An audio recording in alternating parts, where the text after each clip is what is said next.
Deuxième partie. Les destins croisés de Thésée et d'Hercule. Chapitre 10. Les débuts des deux héros.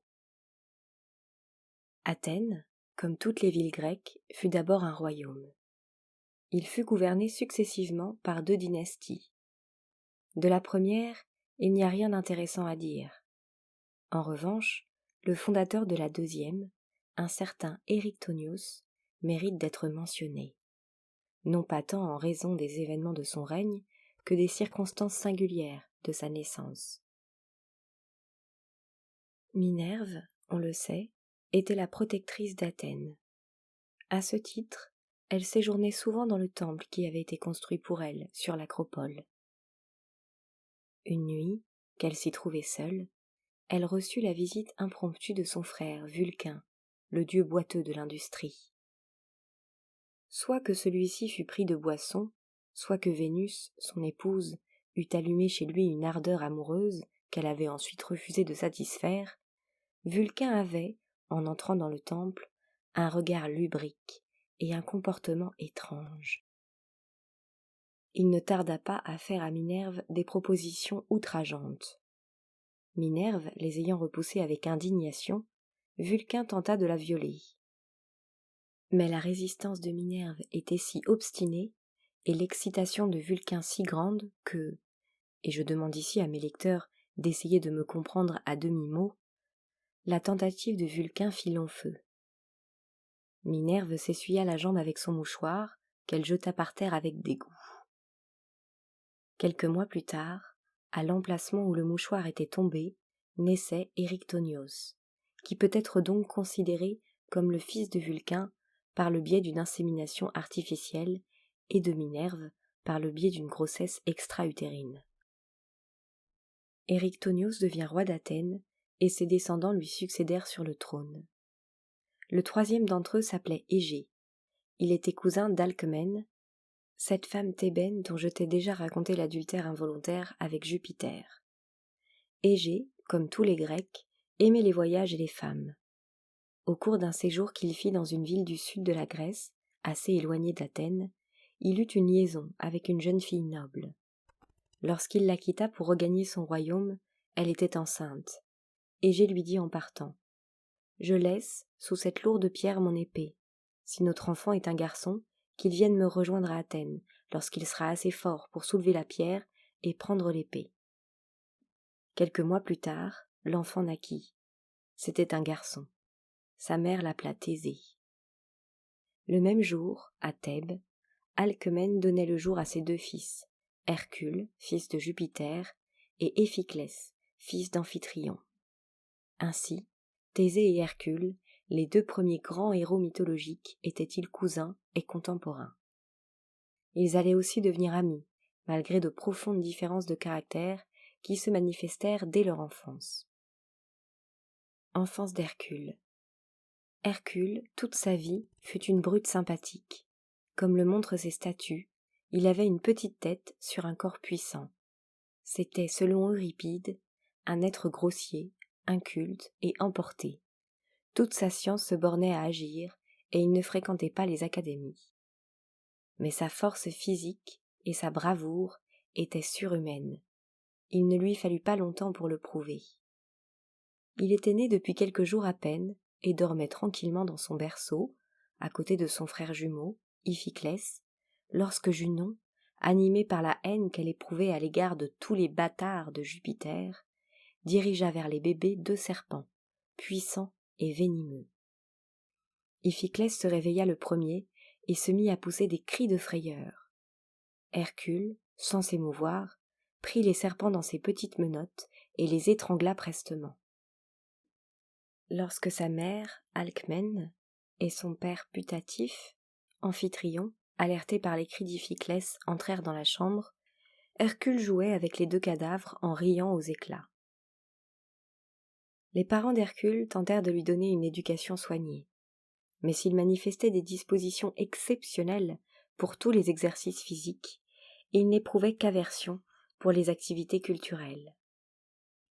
Son maître de musique, un certain Linus, l'ayant un jour réprimandé, pour son inattention et sa maladresse, Hercule, se livrant pour la première fois à l'une de ces explosions de colère subite et incontrôlable dont il devait donner par la suite bien d'autres exemples, brisa sa lyre sur le crâne de Linus, qui en mourut. Hercule, qui avait un cœur d'or, manifesta, mais trop tard, un profond chagrin et un vif remords. À 16 ans, il était devenu un colosse, sûr de sa force, armé d'une énorme massue. Il ne craignait personne, même les dieux ne lui faisaient pas peur. Un jour de grosse chaleur, incommodé par le soleil, il braqua son arc vers le char d'Apollon et menaça d'en abattre les chevaux et le conducteur. Une fois, alors que le navire où il se trouvait était ballotté par une tempête, il osa insulter et défier Neptune. Il ne craignait même pas de braver Jupiter, dont il était le fils. Au cours d'un voyage, passant près du Caucase, il aperçut Prométhée, enchaîné à son rocher et dévoré par un aigle. Au récit que lui fit Prométhée des causes de son supplice, il fut pris de pitié pour le Titan, qu'il délivra en brisant les chaînes de ses mains nues. Par de telles prouesses, Hercule, au seuil de l'adolescence, s'était déjà rendu célèbre dans le monde grec. Thésée était au courant des exploits de son cousin et brûlait de les égaler. Les premiers exploits de Thésée. Physiquement, Thésée était beaucoup moins fort qu'Hercule, mais intellectuellement, il lui était très supérieur.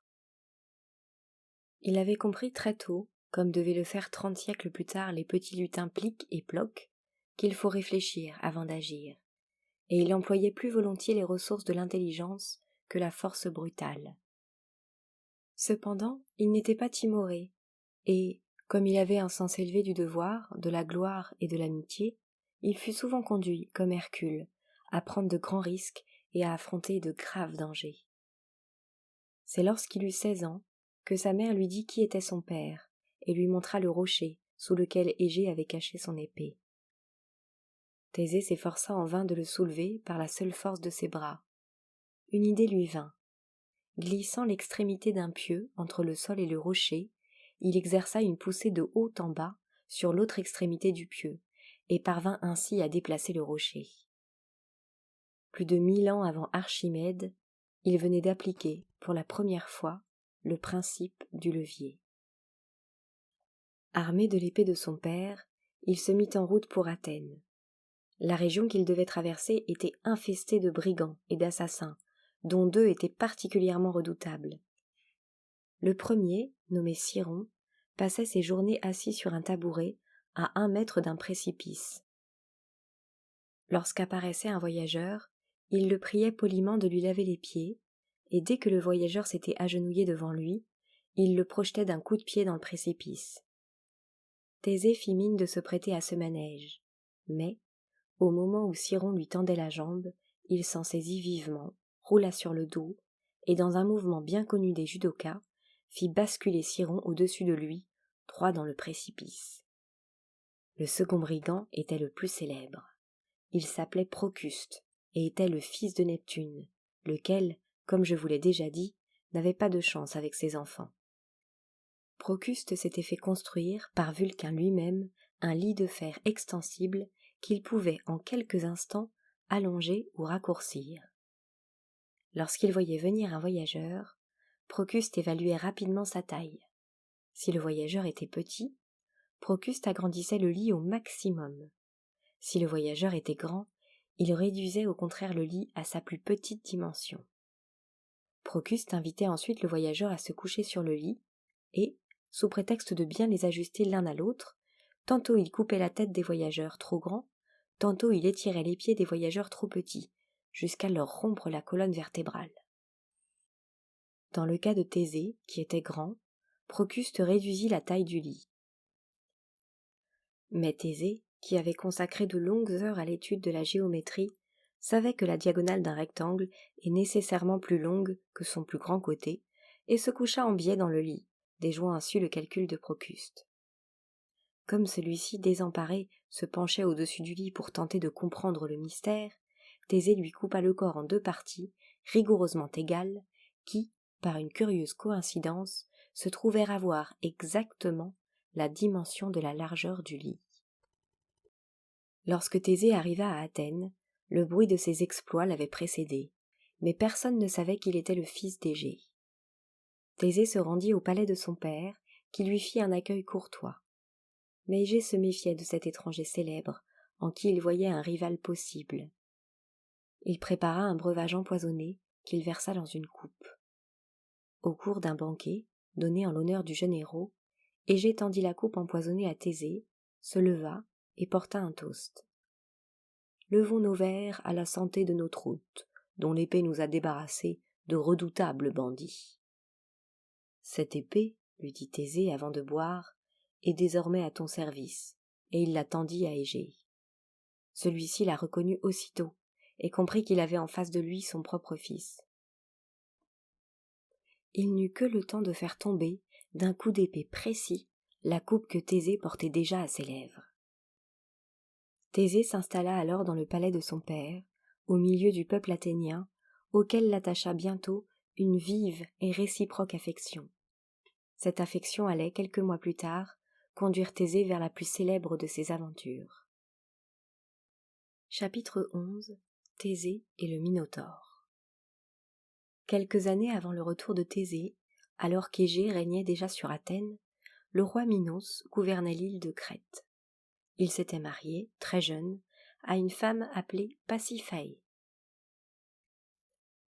Leur mariage avait donné lieu à de brillantes cérémonies, au cours desquelles de nombreux sacrifices avaient été offerts aux dieux. Un taureau, en particulier, devait être sacrifié à Neptune. Mais Pasiphaë, émue par la beauté de l'animal, demanda à Minos de l'épargner, et Minos y consentit. Neptune en fut irrité, et, pour se venger, il rendit Pasiphaë amoureuse du taureau. De leur union naquit un monstre bizarre, ayant un corps d'homme et une tête de taureau, et qui fut appelé le Minotaure. Minos, qui le croyait son propre fils, ne voulut pas le tuer, mais décida de cacher à tous son existence. Il fit venir un architecte de génie, appelé Dédale, et lui demanda de construire une prison, dont personne, une fois entré, ne pourrait jamais sortir. Dédale se mit au travail et inventa le labyrinthe. C'était un réseau complexe de routes, de croisements, d'impasses et de boucles, dans lequel il était impossible de se retrouver si l'on n'en possédait pas les plans. Ces plans, Minos demanda à Dédale de les lui remettre, et il les brûla. Puis, Minos fit entrer le Minotaure dans le labyrinthe, certain qu'il n'en sortirait jamais, et que, si par hasard un curieux s'y aventurait à son tour, il ne reviendrait jamais dire à personne ce qu'il avait vu. Minos vécut alors quelques années paisibles avec Pasiphaë, qui lui donna successivement 3 enfants, un fils, Androgée, et 2 filles, Ariane et Phèdre. Lorsque son fils Androgée eut 15 ans, Minos crut bon de lui faire voir un peu de pays, et l'envoya à Athènes, muni d'une recommandation pour le roi Égée. Par un malheureux hasard, Androgée arriva au palais d'Égée au moment où celui-ci s'apprêtait à en sortir, pour aller à la chasse aux fauves. Pour ne pas avoir à renoncer à sa chasse, Égée invita Androgée à y participer. Le jeune homme, qui était imprudent et inexpérimenté, y fut tué par un lion. Minos, indigné par ce manquement aux lois de l'hospitalité, monta une expédition punitive contre Athènes. À la tête de son armée, il vaincut celle d'Égée, auquel il imposa de dures conditions. Tous les 9 ans, lui dit-il, et à compter d'aujourd'hui, 7 jeunes gens et 7 jeunes filles de la noblesse athénienne me seront envoyés sur un navire aux voiles noires, et je les donnerai en pâture au Minotaure. Égée dut s'incliner, et envoya séance tenante une première cargaison humaine. Près de 9 ans s'étaient écoulés depuis la signature de ce traité fatal, lorsque Thésée arriva à Athènes. Il ne tarda pas à remarquer les funèbres préparatifs qui se faisaient en vue de la livraison à Minos du second contingent prévu. S'étant fait expliquer l'affaire, Thésée supplia son père de le laisser faire partie de ce contingent. Il obtint le consentement d'Égée, non sans lui avoir promis de tout faire pour tuer le Minotaure et pour revenir lui-même vivant de son expédition. « Si tu en réchappes, lui demanda Égée, Remplace à ton retour les voiles noires de ton navire par des voiles blanches, afin que de loin j'apprenne la bonne nouvelle. » Lorsque Thésée et ses 13 compagnons arrivèrent en Crète, ils furent accueillis par le roi Minos, qui leur annonça qu'il serait introduit dès le lendemain dans le labyrinthe. « Mais, ajouta Minos, comme je respecte moi les lois de l'hospitalité, je vous invite ce soir à un grand dîner dans mon palais. » À ce dîner, Thésée se trouva placé, en raison de sa haute naissance, entre les 2 filles du roi Minos, Ariane et Phèdre. Il éprouva aussitôt une vive attirance pour Phèdre, qui pourtant ne lui accordait guère d'attention. Ariane, au contraire, que Thésée avait à peine regardée, tomba follement amoureuse de lui. À la fin du dîner, Ariane avait secrètement décidé de tout faire pour sauver Thésée de la mort. Pendant la nuit, elle se rendit chez l'architecte Dédale et le supplia de lui remettre les plans du labyrinthe.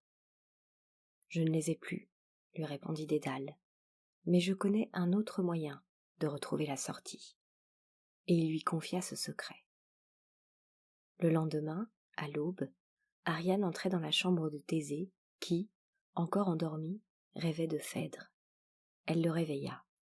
« Je suis prête, lui dit-elle, à te donner le moyen de sortir du labyrinthe, à condition que tu me promettes de m'emmener avec toi à Athènes et de m'y épouser. » Thésée, qui n'avait guère le choix, accepta cette offre, et Ariane lui expliqua ce qu'il devait faire. « Voici une grosse pelote de fil. En entrant dans le labyrinthe, attache un bout du fil à la grille d'entrée et laisse ensuite se dérouler la pelote pendant tout ton trajet. Il te suffira, pour retrouver ton chemin, de suivre le fil en sens inverse. » Thésée fit ce qu'Ariane lui avait conseillé. Après avoir longtemps erré dans le labyrinthe, il découvrit le Minotaure, le tua et revint sain et sauf à la grille, avec ses 13 compagnons. Ariane les y attendait, et c'est avec elle qu'ils s'embarquèrent aussitôt sur leur navire. Lorsqu'il s'aperçut de la fuite de Thésée et de l'enlèvement d'Ariane, Minos fit mener une enquête qui lui révéla la complicité de Dédale. Pour le punir, Minos enferma Dédale avec son fils Icare dans son propre labyrinthe, après s'être assuré d'abord, par une fouille minutieuse, que ni le père ni le fils ne portaient sur eux une pelote de fil. En cette circonstance, Dédale montra qu'il était aussi bon ingénieur qu'architecte. « La voie terrestre nous est fermée, » dit-il à son fils, Icare, « mais la voie aérienne nous reste ouverte. » Précurseur de l'aviation, il construisit 2 paires d'ailes articulées qu'il fixa respectivement sur ses épaules et sur celles de son fils à l'aide de cire d'abeille. Après quelques exercices d'entraînement, le père et le fils prirent leur vol, s'élevèrent au-dessus du labyrinthe et, sortant de l'espace aérien crétois, se dirigèrent, au-dessus des flots bleus de la Méditerranée, vers la Grèce. Dédale avait recommandé à son fils de ne pas voler trop haut, mais Icare, grisé par le plaisir et par l'orgueil, se prit bientôt pour un aigle et voulut aller voir de plus près le char d'Apollon. Il s'en approcha tant que les rayons du soleil firent fondre la cire qui retenait ses ailes et que le malheureux Icare tomba comme une pierre et se noya. Son père, désespéré mais impuissant, poursuivit son vol jusqu'en Sicile. Pendant ce temps, Thésée voguait vers Athènes. Depuis leur départ de Crète, Ariane lui manifestait un amour ardent, exclusif et, disons-le, pesant. Thésée, au contraire, n'éprouvait à son égard qu'une froide reconnaissance, sentiment qui se transforme facilement en irritation, puis en ingratitude, enfin en rancune. Thésée avait beau être un héros, il n'était pas un saint. Il était capable de grandes actions, mais aussi de petites bassesses. Il finit par décider de se séparer d'Ariane, mais comme il n'avait pas le courage de lui dire en face, il fit ce que font certains propriétaires de chiens, qui abandonnent lâchement leurs compagnons fidèles au cours d'une promenade en forêt. Thésée, lui, profita d'une escale dans l'île de Naxos. Pendant qu'Ariane dormait, il se leva silencieusement, rejoignit son navire et mit les voiles. Lorsqu'Ariane se réveilla, Thésée était loin. « No hay mal que por bien no venga » disent les Espagnols. À quelque chose, malheur est bon. Après avoir erré quelques jours en sanglotant dans les bois de Naxos, Ariane rencontra le dieu Bacchus qui s'y trouvait. Il lui offrit du vin, la consola, s'éprit d'elle et l'épousa. En troquant un héros contre un dieu, elle n'avait pas perdu au change. Thésée cependant approchait des côtes d'Athènes. Il avait eu tant de problèmes et de soucis depuis son départ de Crète qu'il avait complètement oublié de changer les voiles de son navire, comme son père le lui avait recommandé. Lorsqu'Égée, assis à la fenêtre de son palais, aperçut au loin les voiles noires, il ne douta pas que son fils était mort. Désespéré, il se jeta dans la mer et s'y noya. Depuis, elle porte le nom de mer Égée. Accablé par le double remords que lui causait l'abandon d'Ariane et la mort de son père, Thésée ressentit le besoin d'un soutien moral. Depuis longtemps, il entendait vanter la force et le courage de son cousin Hercule. Il décida d'aller le trouver à Thèbes, où Hercule demeurait. Comment Thésée aurait-il pu se douter qu'Hercule était, à ce moment précis, plongé dans un désespoir bien plus profond encore que le sien?